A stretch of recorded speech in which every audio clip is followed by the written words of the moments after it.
to the salah and shortening the salah, what's the distance one would be able to travel if one is going to shorten their salah. So for this issue, as we mentioned before, there are a number of opinions. So the scholars differ quite a lot on this particular issue. When the person becomes a traveler. So the first view, which is the majority of scholars, they go via approximately 83 kilometers. So if you're going to travel a distance of longer than 83 kilometers, okay, which is approximately 52 miles, I think, or something, or along those lines. But if you go by kilometers, 83 kilometers. If you're going to travel a distance longer than this, then this would mean that you would be considered a traveler. When are you allowed to shorten then? You're allowed to shorten, and the 83 kilometers, by the way, is the distance from the outskirts of your city. So it's not 83 kilometers from your house, from A to B.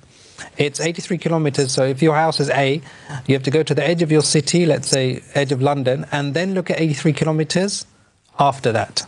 So we have to be careful, because often people can get confused. They think it's, if you go online, you go on AA Route Planner or whatever website you use, or Waze or whatever it is, then it's not 83 kilometers from A to B. It's 83 kilometers once you've left the edge of your city. So from the edge of your city, then to the destination. If this part is longer than 83 kilometers, then the journey would be considered a travel.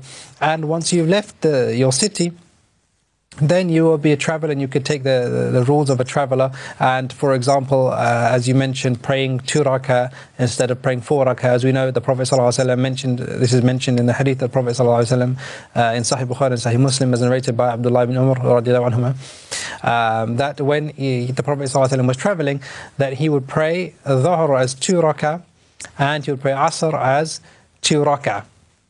So this is one opinion in regards to the 83 kilometers. The second opinion is that we don't look at distances, but rather, or kilometers or miles or whatever it is, but rather we go via the custom of the people.